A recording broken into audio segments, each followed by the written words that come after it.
Hello! నేను మీ Rachana. Welcome to political point. Revanth Reddy ప్రెస్టీజియస్‌గా తీసుకొచ్చినటువంటి హైడ్రా అది అనౌన్స్ చేసినప్పటి నుంచి కూడా ఎన్నో వివాదాలకు కేంద్రం అవుతూ ఉంది. తాజాగా ఎప్పటినుంచో కూడా ఈ హైడ్రా అన్నది కేవలం రియల్ ఎస్టేట్‌ని ప్రమోట్ చేయాలని కొందరంటుంటే, కొందరేమో దీనివల్ల రియల్ ఎస్టేట్ పడిపోతుందన్న విమర్శలొస్తూ ఉన్నాయి.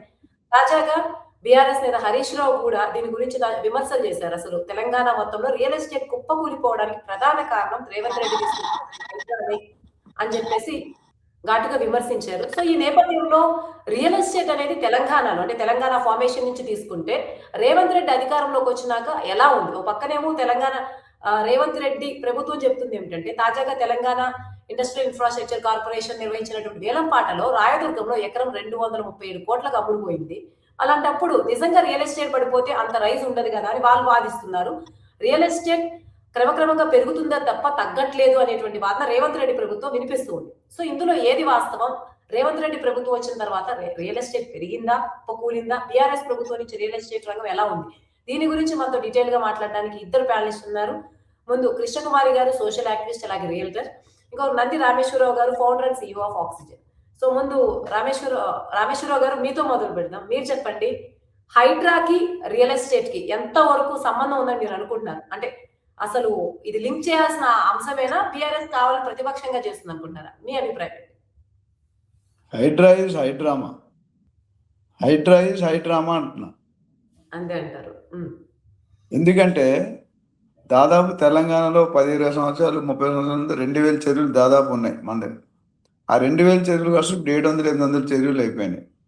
ఇట్లానే వదిలేస్తే మేబీ ఇంకొక 10 years తర్వాత చెరువులు ఉండవేమో. మెయిన్ ఎందుకంటే హైడ్రా పెట్టే ఇంటెన్షన్ కరెక్ట్ గవర్నమెంట్, కానీ పెట్టే విధానం నేను అగ్రీ కాను. ఎందుకంటే ఉన్నవాళ్ళు ఉన్నట్టుండి జనాలు రోడ్డు మీద వాళ్ళ పరిస్థితి ఏమవుతుంది? సో పెట్టడం తప్పు కాదు, పెట్టే విధానం తప్పు. తెలంగాణ ఇవ్వడం తప్పు కాదు, తెలంగాణ ఇచ్చే విధానం తప్పు అన్నాం మనం. హైడ్రా పెట్టేటప్పుడు గ్రౌండ్ వర్క్ చేసి ఎవరినైతే తీయాలనుకుంటున్నామో లేకపోతే ఎక్కడైనా ఖాళీ చేయాలనుకుంటే వీళ్ళు ఏం చేసి హైడ్రా స్టార్టింగ్లో సాటర్డే మార్నింగ్ కోర్టు కూడా వెళ్ళే అవకాశం లేకుండా పొద్దుట 5 గంటలకు బుల్డోజర్ తీసుకెళ్ళి కొలాప్స్ చేశారు, which is not correct. In the voters ఓట్లు వేస్తేనే మనం గెలిచాం. స్టేట్ లీడర్ కానీ ఎమ్మెల్యేలు కానీ మనం ఓట్లు వేస్తే గెలుస్తారు. మరి వాళ్ళని ఇబ్బంది పెట్టకూడదు కదా. సో నేనంటే తర్వాత యాక్షన్ ఏం తీసుకున్నా, ఇప్పుడు పెట్టినప్పటికీ ఇప్పటికీ కొద్ది బ్యూటీ అంటే ఇంప్రూవ్మెంట్ అయింది. కొన్ని ప్రాబ్లమ్ సాల్వ్ చేశారు, ఇంకా కొన్ని ప్రాబ్లమ్ సాల్వ్ చేస్తున్నారు.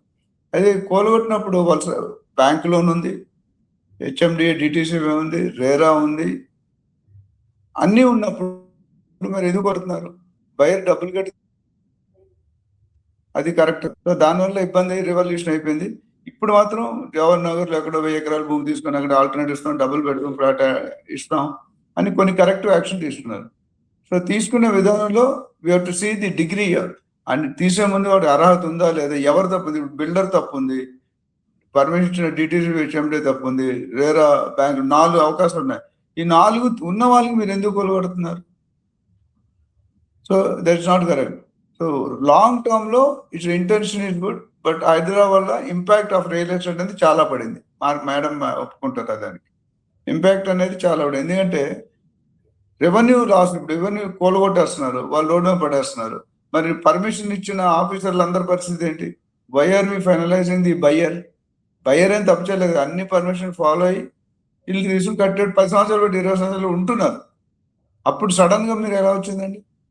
సో దేనికైనా గ్రౌండ్ రియాలిటీ చూసుకోవాలి, పబ్లిక్ తో కంఫర్ట్ జోన్ చూసుకోవాలి, మీరు ఇంప్లిమెంట్ చేయండి. వాళ్ళకి ఏదైనా ఆల్టర్నేటివ్ దారి చూపించి మీరు ఇల్లు కొనుగోలు అర్థం ఉంది. 10 మంది ఫ్యామిలీలో ఉంటారు, రోడ్డు మీద పడేసే వాళ్ళు ఎక్కడికి వెళ్తారండి? మరి ఈఎంఐ కట్టుకోవాలి, మళ్ళీ రెంట్ తీసుకుంటే రెంట్ కట్టుకోవాలి. It's a government role and responsibility. వాళ్ళు ఇనిషియేటివ్ తీసుకున్నారు, మంచిది. I always appreciate the central government, RERA ఇవన్నీ కూడా మంచి సెట్లు. కానీ రేరా ఎంతవరకు అమలు పరుస్తున్నారు అనేది మేడంకి తెలుసు, మీకు తెలుసు, నాకు తెలుసు. సో కొన్ని improvements, this always a slip between the cup and the lip. ఆ స్లిప్ ను కానీ ఐడెంటిఫై చేస్తే public is happy, government is happy, అందరూ హ్యాపీ. రియల్ ఎస్టేట్ పడిపోతే లాస్ ఆఫ్ రెవెన్యూ ఎవరికి ఉంటుంది? గవర్నమెంట్ గా loss of revenue. Thank you Rameswararao గారు. నెక్స్ట్ కృష్ణకుమారి గారు. రామేశ్వరరావు గారు వచ్చేసి హైడ్రా కారణం అనే చెప్తున్నారు, ప్రత్యక్షంగానే దానివల్ల మెయిన్ రీజన్ చెప్తున్నారు ఆయన చెప్పిన దాన్ని బట్టి. సో మీరు చెప్పండి, హైడ్రా అన్నది రియల్ ఎస్టేట్ డ్రాప్ అవడానికి ఎంతవరకు కారణం అనుకుంటున్నారు? అసలు ఆ ఆలోచన మీలో లేకపోతే విభేదిస్తున్నారు దీంతో? మీరేమనుకుంటున్నారు? ఇప్పుడు హైడ్రా విషయాన్ని 2 రకాలుగా చూడాలి. ఒకటి, అసలు హైడ్రా కరెక్టేనా కాదా, హైడ్రా పని విధానం బాగుందా లేదా, అసలు హైడ్రా అవసరమా కాదా అనేది ఒక చర్చ. రెండో చర్చ ఏంటి అంటే, ఈ హైడ్రా వల్లనే ఇవాళ హైదరాబాద్ రియల్ ఎస్టేట్ కూలిపోయింది అని హరీష్ రావు మాట్లాడింది ఎంతవరకు కరెక్ట్ అనేది రెండో అంశం. నేను మొదటి అంశంలో సార్ చెప్పింది 100% కరెక్ట్. ఏంటి అంటే, హైడ్రా ఉద్దేశాలు మంచివి, హైడ్రాను ఎలా ఇంప్లిమెంటేషన్ చేయాలి అనే విషయంలో వాళ్ళు చాలా నాన్ ప్రాక్టికల్ గా కొన్ని సందర్భాల్లో రెండో వాళ్ళకి అసలు సమాధానం చెప్పుకునే అవకాశం కూడా ఇవ్వకుండా, జనరల్ గా మనకు ఒక మాట ఉంది, ఉరి తీసుకునేవాడికి ఉరి తీసేవాడిని కూడా ఆఖరి కోరిక ఏంటని అడుగుతారు. అట్లా ఇప్పుడు ఈ ఇల్లు కూలగొట్టే సందర్భంలో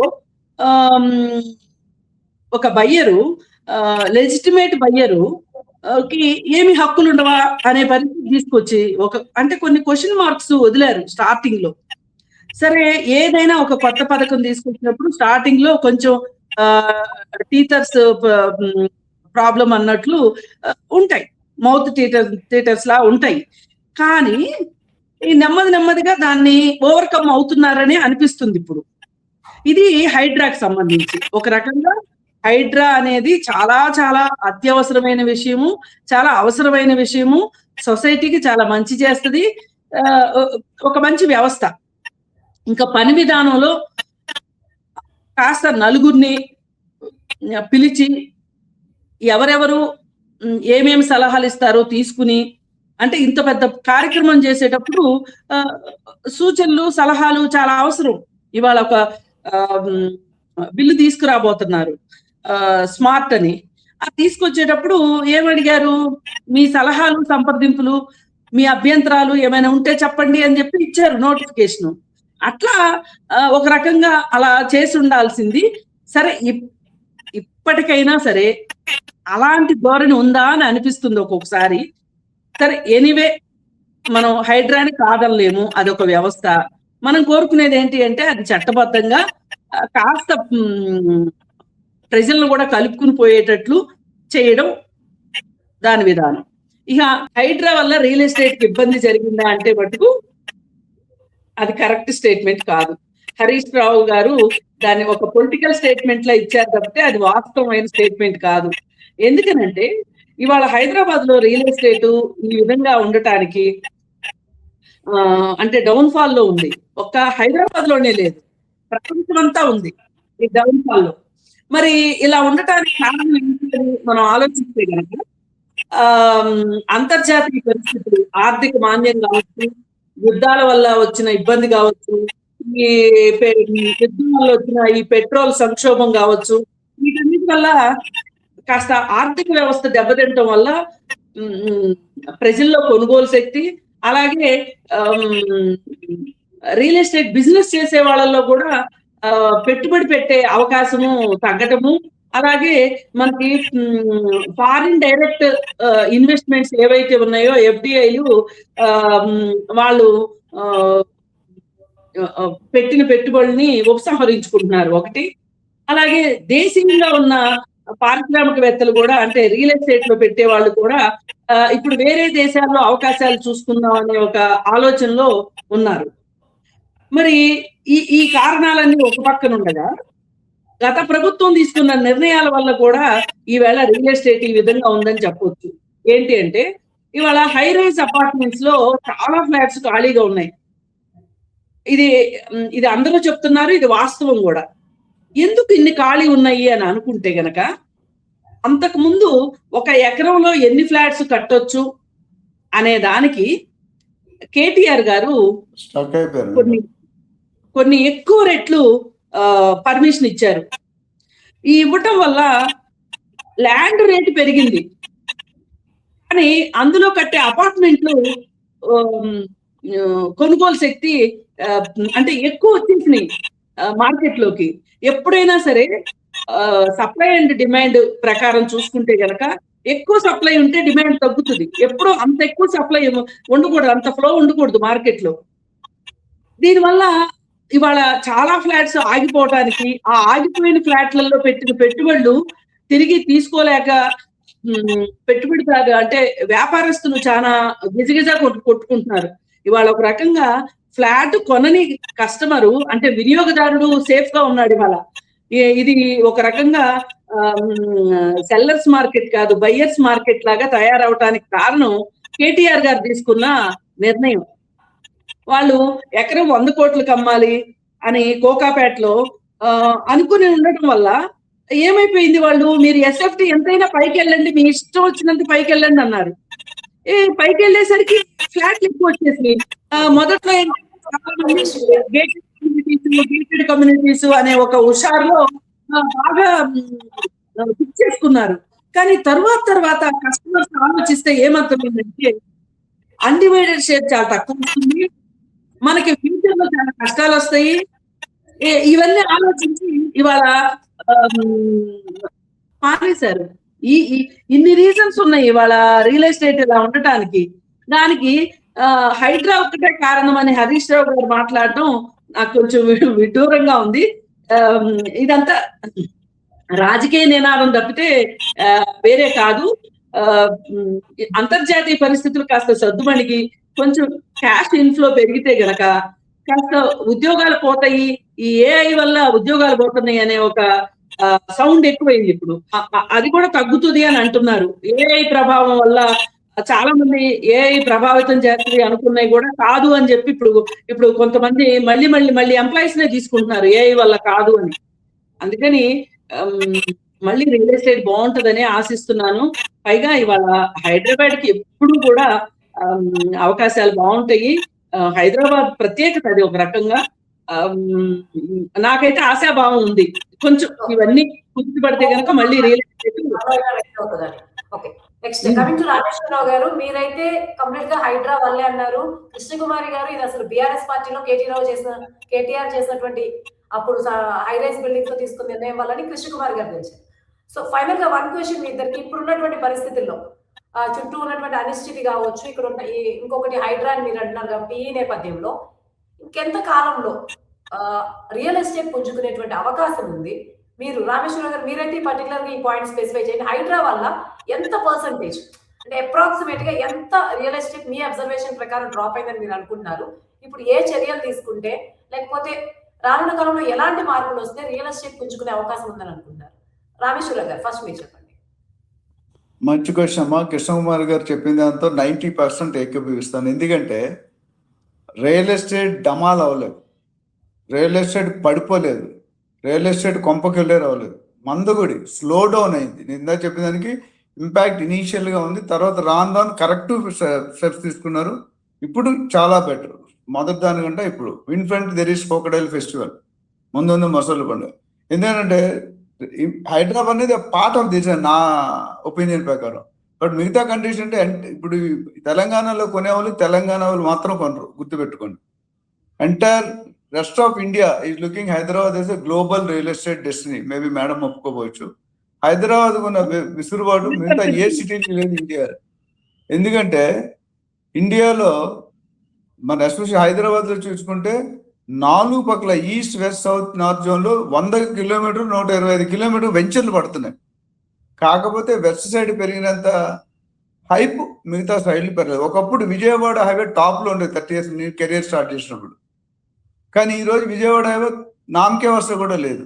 ఎందుకు? ఎవ్రీ గవర్నమెంట్ హ్యాస్ ఎ ఇప్పుడు శివకేర్ అని ఒక రైటర్ ఉన్నారమ్మా. If you want to get recognize, Krishnakumari గారు స్పీకర్ అయ్యారంటే ఆవిడకు కొద్ది టాలెంట్ ఉంటేనే స్పీకర్ అయ్యారు.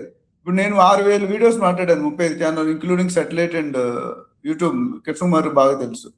కానీ హైదరాబాద్ హెస్ ఎర్న్డ్ వరుసగా 5 times best liveable city in the world. ఒకటి జియో పొలిటికల్ ట్రంప్ గారు ఆడిన పితలాటకం ఏంటంటే నా డాలర్ని నేను స్ట్రెంగ్త్ చేసుకోవాలి, రూపీని వీక్ చేసుకోవాలి. ఎందుకు? ఇండియా, చైనా, జపాన్, రష్యా అనేది threat, super threat to America.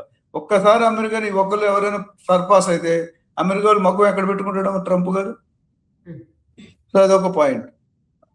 Gold ఇప్పుడు ఇంపోర్ట్స్ మీద మనం ఎంత ఫారెన్ ఎక్స్చేంజ్ అవుట్ఫ్లో అవుతుంది తెలుసా? మన అవుట్ఫ్లో కంటే ఇన్ఫ్లో తక్కువ. ఎప్పుడు మన ఇన్ఫ్లో ఫారెన్ ఎక్స్చేంజ్ ఎక్కువ ఉండాలి.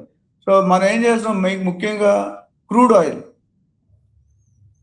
రెండోది గోల్డ్ ఇంపోర్ట్స్. అందుకని మన నరేంద్ర మోడీ వచ్చినప్పుడు గోల్డ్ కొనొద్దు అన్నాడు. ఈ రెండింటి మీద ఎక్కువ మొత్తంలో ఫారెన్ ఎక్స్చేంజ్ అవుట్ఫ్లో అవుతుంది. దాని మీద రూపీ, ఇప్పుడు ఈరోజు రూపీ డాలర్, $1 రూపీ 95 రూపీస్ అంటారు. మన ప్రైజ్లో ఉంటే 90 అంటే మనం పెరుగుతున్నాం, పెరగట్లే, వేరే రెడ్యూసింగ్, మనం వీక్ అయిపోతున్నాం. ఎప్పుడైతే ఇప్పుడు వార్, ఇరాన్ ఇజ్రాయెల్ వార్ ఎన్నో జరుగుతున్నాయి, geo political condition, repo rate, interest rate, federal governor resign చేశాడు ట్రంప్ గారితో ఏకీభవించగా, ఇవన్నీ కర్ణుడి చావుకి 100 కారణాలు, ఇవన్నీ కూడా కారణాలే. ప్లస్ శోభన్ బాబు గారు పెద్ద ఆయన మాట చెప్పాడు, 50 సంవత్సరాల ముందు ల్యాండ్ ఎంత ఉందో ఇప్పుడు కూడా ల్యాండ్ అంతే ఉంది, కానీ పాపులేషన్ 10 కోట్లు, 20 కోట్లు, 30 కోట్లు, 150 కోట్లు, 145 కోట్లు. ఎందుకంటే we want to be number 1. India thought ఏంటంటే హమ్ కిసీ సే కమ్ నహి, అంటే మన అందరిలో మనమే ఫస్ట్ ఉండాలి. అయితే పాజిటివ్లో ఫస్ట్ ఉండడం వేరు, డయాబెటీస్లో నెంబర్ 1, క్యాన్సర్లో నెంబర్ 1, కోలివింగ్లో నెంబర్ 1. సో ఓవరాల్గా ఇప్పుడు చాలా మంది నన్ను అడిగితే ఇన్వెస్ట్మెంట్ చేయాలా అంటే చేసుకోవాలి. This is the right time. Last 2 years నుండి రేట్లు ఎక్కడ పెరగలేదు, నో బిల్డర్ ఈజ్ హ్యాపీ. ఈ పరిస్థితుల్లో యాజ్ ఆన్ 2.5 years కొత్తగా నుండి వచ్చిన తర్వాత ఇన్వెస్టర్స్, బయ్యర్స్, సెల్లర్స్, అందరూ కూడా realtors, they are struggling to survive. So ఎప్పుడైతే రియల్ ఎస్టేట్ బాగుంటుందో మొత్తం రాష్ట్రం, దేశం బాగుంటుంది. సో అన్ని ఫ్యాక్టర్లు మనం తక్కువ టైంలో మాట్లాడడం, కానీ బట్ ఇన్వెస్ట్ చేసుకునే వాళ్ళకి సరైన టైము 100 కాదు 120% they have to invest. If they don't invest now, next year option అంటే 300 కోట్లు అవుతుంది అని అనుకుంటారు. కృష్ణకుమారి ఎగ్రీ అవుతారు, కృష్ణకుమారి గారు. ఇప్పుడు 2019లో 40 కోట్లకు అమ్మారు, 2023లో 100 కోట్లకు అమ్మారు, 2025లో 177 కోట్లకు అమ్మారు, 26లో 237 కోట్లు. ఈ లెక్కన వెళ్తే సామాన్యుడు సొంతింటి కలగానే మిగిలిపోతుంది. సో గవర్నమెంట్ డెసిషన్ తీసుకునేటప్పుడు మంచిది. Revenue, roti kapda makaan, 1/3 of the revenue comes from real estate to any state government. ఆ డబ్బులు వస్తే మనం ఆనందంగా ఉంటాం. ఇప్పుడున్న కండిషన్లో వాళ్ళు ఇన్వెస్ట్ చేయలేకపోతున్నారు. కొంతమంది పోస్ట్ పోన్ చేసుకుంటారు, కొంతమంది ఈఎంఐలు ఎక్కువ చేస్తున్నారు, లోన్ రేట్లు మనకి అంటే సజెస్ట్ చేయట్లేదు, అంటే మనకి కోఆపరేటివ్గా లేదు. ఇవన్నీ సో హైడ్రా వల్ల ఇంపాక్ట్ అనేది ఉంది. బట్ రానున్న రోజుల్లో ఇంకా పాజిటివ్ వేలో వెళ్తుంది. స్టార్టింగ్లో కొద్దిగా నెగిటివ్ ఉంది. నేను ఇందాక చెప్పి there always slip between the cup and the lip. ఆ గ్యాప్ని గవర్నమెంట్ వారు రికగ్నైజ్ చేశారు. నేను ఏవి రంగనాథ్తో 2-3 సార్లు మీటింగ్లో పాల్గొన్నాను. ఆయన ఉద్దేశం క్లియర్గా ఉంది. ఇవి పెద్దోడా చిన్నోడా అవన్నీ కాకుండా, నాకు ఇప్పుడు ఏవి రంగనాథ్ గారు కోలుకొడుతున్నారంటే ఆయన డెసిషన్ కాదండి, అది is on the front of the face as a commissioner. ఆయన వెనకాల 10 డిపార్ట్మెంట్ ఉంటాయండి, చాలా మంది తెలియదు. డిటిసిపి, రెవెన్యూ, ఎంఆర్, ఇవన్నీ కూడా వాళ్ళు ఏకైక కంబైన్డ్ కన్సాలిడేటెడ్ రిపోర్ట్ ఇస్తే ఈయన వెళ్ళి కోలుకొట్టారు. ఈయన ఒక్కడు కోలుకొట్టే అధికారం లేదు. Cannot go against the law. CM support ఉన్న ఎవరు, లా లేకపోతే ఎవరు ఉంటారు? సో ఓవరాల్గా నీకు చిన్న ఎగ్జాంపుల్ పెట్టి క్లోజ్. ఒక ముసలాయన 2023లో డిసెంబర్లో సీఎం అయ్యారు రేవంత్ రెడ్డి. ఆయన ఒక స్టేట్మెంట్ అన్నారు, ఏంటంటే నేను స్వతహాగా రియాల్టర్ని, 10 లక్షల ఎకరం ఉన్నప్పుడు నేను కోకాపేటలో డీల్ చేశాను, విల్లాలు కట్టాను అనేటప్పటికి ఏమైందంటే, ఇప్పుడు కేటీఆర్ గారు డిపార్ట్మెంట్ ఎవరి దగ్గర ఉందండి ఇప్పుడు గవర్నమెంట్? రేవంత్ రెడ్డి గారి దగ్గర ఉంది. బికాజ్ హీ ఫీల్స్ నాకంటే బాగా రియల్ ఎస్టేట్ తెలిసిన వాళ్ళు కంటే నాకే బెటర్ అని అర్థవుతుందా? సో అది రాజమౌళి గారు ఒక సినిమా తీస్తే 5 సంవత్సరాలు తీస్తాడు. సినిమా ఏమవుతుంది మేడం? కృష్ణకుమారి గారు బ్లాక్ బస్టర్ అవుతుంది. అదే హీరోని వేరే డైరెక్టర్ చేస్తే పడిపోతున్నాడు. I right? సో అక్కడ ఏమైందంటే, ఇక్కడ జనాల ఎక్స్పెక్టేషన్, కేసీఆర్ గారు ఉన్నప్పుడు 10 రెట్లు వెళ్తే రేవంత్ రెడ్డి గారు ఇచ్చిన స్టేట్మెంట్ 100 రెట్లు ఆశించారు. రియల్ ఎస్టేట్ ఏం పడిపోలేదండి. రియల్ ఎస్టేట్ మీకు ఎగ్జాంపుల్ చెప్పి క్లోజ్ చేస్తాను. జనవరి 2024 ఒక నెలలో 38,000 కోట్లు రెవెన్యూ కలెక్ట్ చేశారు. అదే జనవరి 2025లో 45,000 కోట్లు. తగ్గిందా పెరిగిందా? Number of units remain same, but mind set of the people have change. తర్వాత ఏమైంది? రాను ఇన్సెక్యూరిటీ. ఇప్పుడు నేను కడితే నెక్స్ట్ గవర్నమెంట్ ఏమైనా అది ఇప్పుడు ఫార్మసిటీ తీసి పెట్టారు, తీసి ఇంకో గడవ పెడతాడు, కోంపల్లో పెడతాడు. అప్పుడు పెట్టుకుని ఇన్వెస్టర్ కానీ ప్రొవైడ్ చేసిన బిల్డర్ కానీ ఏమవుతారు? ఇందాక అన్నట్టు సప్లై డిమాండ్లో supply is more, demand is less. అప్పుడు ఏమవుతుంది? రేట్లు పెరగవు, నోబడి మేక్స్ మనీ. కొంతవరకు బయర్స్, ఈ రోజు బయర్ రేపు సెల్లర్ అవుతారు. ఈ రోజు బయర్స్ మార్కెట్ ఉంది, ఇవాళ కొనేది 2 సంవత్సరాల తర్వాత కొంటే it's going to become seller market. So ఓవరాల్గా కొంత పర్సెంటేజ్, అంత మొదట్లో ఉన్నంత పర్సెంటేజ్ ఇంపాక్ట్ ఆఫ్ హైడ్రా ఇప్పుడు అంత లేదనేది నేను క్లియర్గా చెప్తున్నాను. కొద్దిగా అయితే ఎఫెక్ట్ అయింది, ఇనిషియల్ ఫస్ట్ 3 to 6 monthsలో ఎఫెక్ట్ అయింది. థ్యాంక్ యూ రామేశ్వరరావు గారు. ఫైనల్ గా కృష్ణకుమారి గారు మీరు చెప్పాలనుకుంది చెప్పండి, కన్క్లూడ్ చేద్దాం. ఇక్కడ మన మార్కెట్ ఎప్పుడు మళ్ళీ సీరియస్ గా పట్టాలు ఎక్కుతుంది. అంటే ఫాస్ట్ గా ఇంతకు ముందు సార్ మాట్లాడినట్లు అందరికీ ఒక ఏకాభిప్రాయం అయితే ఉంది. ఇవాళ ఇండియా మొత్తం మీద ఏ ప్లేస్ లో మీరు ఇల్లు కొనుక్కోవాలనుకుంటున్నారు అంటే గనక హైదరాబాద్ అని దాదాపు 100కి 6 మంది చెప్పే పరిస్థితి అయితే హైదరాబాద్ కి ఈ రోజుకి ఉంది. సరే, అయితే ఈ పరిస్థితిని కాస్త చక్కదిద్దాల్సిన అవసరం అయితే ఇవాళ ఉంది. ఏంటంటే ఇవాళ ఎవరైనా ఆలోచించాల్సింది ఏంటంటే, మనము ఇదేదో చాలా భారమైపోయింది, విపరీతంగా పెరిగిపోయినాయి రేట్లు అని అనుకోకూడదు. రేట్లు పెరగాల్సిందే, పెరగకపోతే కుదరదు. సామాన్యుడికి అందుబాటులో లేదు అని ఎవరు చింతపడాల్సిన పని లేదు. ఇప్పుడు నేనున్నానండి, నా బడ్జెట్ ప్రకారమే నేను కొనుక్కుంటా. నేను వెళ్ళి ఐకే ఎదురుగా ఉన్న 237 కోట్లది నేనైతే కొనలేను కదా. నేను ఎక్కడ కొనుక్కోగలను? ఇవాళ ఒకప్పుడు కోకాపేట ఊరు బయట అనేవాళ్ళు, ఫైనాన్షియల్ డిస్ట్రిక్ట్ ఊరు బయట అనేవాళ్ళు. విజన్ 2020లో ఫైనాన్షియల్ డిస్ట్రిక్ట్ కోకాపేట వరకు డెవలప్మెంట్ వచ్చేసింది. ఇప్పుడు నెక్స్ట్ డెస్టినీ ఏంటి మనకి? మోకిలా వెళ్ళాలి. మోకిలా కూడా ఇవాళ అందుబాటులో లేనంత అయిపోయింది. మొన్న సగటున 80,000 గజం, 80,000 50,000 నుంచి 80,000కి పలికింది ఆక్షన్ లో. ఇంకా పోతే నెక్స్ట్ శంకరపల్లి ఉంది. అట్లా మనము వెళ్ళాలి బయటికి. ఇక్కడే కూర్చుంటామంటే కుదరదు. ఒకప్పుడు బిజినెస్ అంటే అందరూ కోటిలో చేశారు. కోటి దగ్గర నుంచి పంజాగుట్టుకు వచ్చింది, పంజాగుట్టు నుంచి బంజారా హిల్స్, జూబ్లీ హిల్స్ వచ్చింది. ఇవాళ అబిడ్స్, కోటి, బషీర్బాగు అవన్నీ ఓల్డ్ సిటీ లాగా అయిపోయినాయి. ఇవాళ న్యూ సిటీ ఏంటి అంటే గనక మన హైటెక్ సిటీ, నానక్రామ్ గూడ, ఇది న్యూ సిటీ ఇవాళ. అందుకని ఏంటంటే ఎప్పటికప్పుడు మన మన అవసరాలకు తగ్గట్లు మారిన పరిస్థితులకు అనుగుణంగా కొనుగోలుదారు కూడా ఆలోచిస్తే లాభాలు వస్తాయి. అంతేగాని ఇక్కడ స్క్వేర్ ఫీట్ 10,000 అయిపోయిన దగ్గర కొని నాకు రేటు పెరగలేదు అంటే అవ్వదు. ఇవాళ మనకి అసలు ముందు మనకు ఒక ఆలోచన ఉండాలి, ఇది ఇన్వెస్ట్మెంటా లేకపోతే మనం ఉండటం కోసమా. ఇలా ఆలోచించుకుని అడ్వైజర్స్ కూడా, రియల్ ఎస్టేట్ అడ్వైజర్స్ కూడా కస్టమర్ ని ఒక రైట్ వేలో ప్రయాణింపజేయాలి. అందుకని ఇది అందరూ అనుకుంటే మంచిగా అయ్యే వ్యవహారం. ఏ బిజినెస్ కంటే కూడా రియల్ ఎస్టేట్ పైబాగానే ఉంటది. ఫార్మాస్యూటికల్ ఒకటి, రియల్ ఎస్టేట్ ఒకటి, ఈ 2 బిజినెస్ ని ఏ బిజినెస్ బీట్అవుట్ చేయలేదు. అందుకని ఆ ఆశాభావంతో ఉండి మనం కొంచెం దూరం వెళ్ళడానికి సిద్ధపడాలి. అప్పుడు లాభాలు చూస్తారు కొనుక్కున్న వాళ్ళు కూడా. ఇప్పుడు కొనుగోలుదారికి అల్టిమేట్ గా ఏంటండి, మంచి సౌకర్యవంతమైన ఇంట్లో ఉండాలి, అలాగే తాను కొనుక్కున్న ఆస్తి రేటు పెరగాలి. ఈ 2 కదా ఉంటాయి. అలా అవ్వాలని కోరుతున్నాం. చిన్న పాయింట్ యాడ్ చేయాలంటున్నారు రచన. చెప్పండి సార్. ఇప్పుడు మేడం గారు, ఇప్పుడు ఇద్దరు మనుషులు మాట్లాడి కొట్లాట పెట్టుకుంటే మీకు యూస్ వస్తాయని నాకు తెలుసు. బట్ అది పక్కన పెడితే ఈ నాకు కొటేషన్ నేను చెప్తున్నాను. మీరు ఇప్పటి దూరం రేపటి నగరం అనేది దృష్టిలో పెట్టి, ఇప్పటి దూరం రేపటి నగరం. అవునండి, కుక్కటిపల్లిలో 2,000 పెడితే ఎవడు కొంటాడు అన్నాడు. యూనివర్సిటీ తప్ప ఏమీ లేదు. ఈ రోజు కుక్కటిపల్లిలో 2.5 లక్షలు. మనం ఎండ్ ఆఫ్ ద కన్క్లూజన్ కి వచ్చేసాము. ఆల్మోస్ట్ ఇద్దరు కన్క్లూడ్ చేశారు. రామేశ్వరరావు గారు, ఇంకేమైనా 1 minute లో చేస్తారా మీరు? క్లోజ్ చేద్దాం 1 minute లో.